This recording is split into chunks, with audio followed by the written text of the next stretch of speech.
Hello, this is Rose Diamond from Tribe in Transition. And there can be absolutely no doubt in anybody's mind now that we are living through a time of extreme turmoil in our world. I've certainly noticed a quickening of this turmoil since the turn of the year, and I've also noticed how that's impacting me. And that's what I want to talk about in this short video. So how we interpret what's going on in the world really depends on our belief system and our perspective. I was watching the results of the EU polls last weekend, and I noticed how everybody was presented with the same facts, and each person interpreted those facts completely differently according to their own belief system, and that's what tends to happen. So it's very difficult to arrive at a real consensus as to what's going on in our world. So we all have a way, because we're living in an actual, that life is under threat, and we're living in a life-threatening situation. We all find our own individual ways to accommodate to this. We have to go on with our lives. Even if you're an optimist, even if you have a vision for a positive future, as I do, we still are going to be impacted, especially those of us who are highly sensitive empaths and compassionate people. We're particularly impacted by this energy. I find that even though I live on the top of the hill, kind of almost in the middle of nowhere, there's nowhere really that we can escape from this anymore. It's right here. It's in the collective consciousness, and we're being impacted by the stress of living in a life-threatening situation all the time.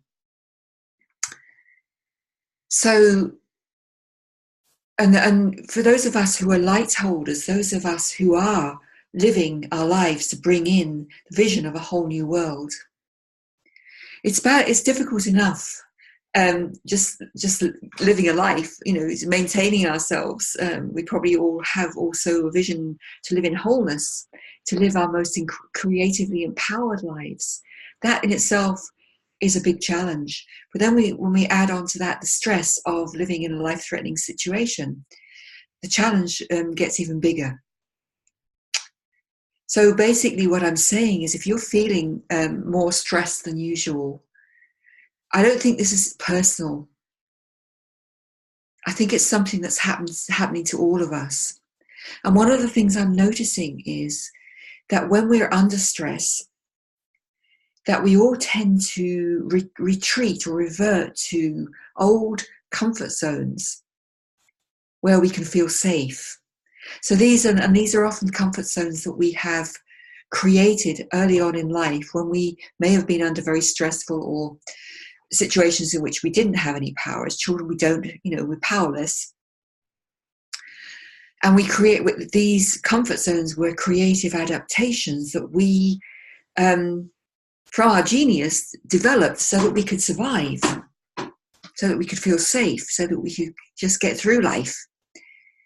Trouble is that when we then revert to these old comfort zones now as adults, they limit us. It may seem that on one level they are providing comfort and safety, but actually most of these comfort zones are really numbing us out. They're preventing us from really feeling what's going on underneath. So it's a bit like an addiction. They provide a sort of the comfort is more like a numbing out than a real comfort, a genuine comfort. And they limit us because they stop us. When we don't really feel, we don't really face into our stress or into our fear, that it doesn't go away. The only way to transform that fear into positive action is to face into it, to walk through it, to get to know it, to become aware of it. So my understanding is that at this moment, becoming aware of those old comfort zone habits is really important. Because also there's a part of us, no matter how motivated we are, and I'm speaking from my own experience here as well as what I've observed in others, is that there is just as much as there's a big motivation to serve and contribute and to create and to connect. There's also, in most of us, a part of us that really just wants to curl up and go back to sleep and feel safe.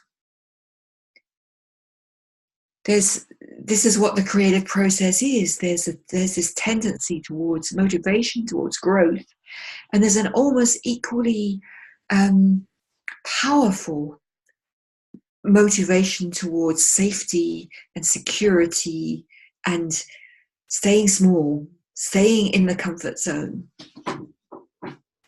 Actually, you can see that, when you look at the bigger picture, you see how both in the UK and in America, the population is split more or less down the middle, 50-50.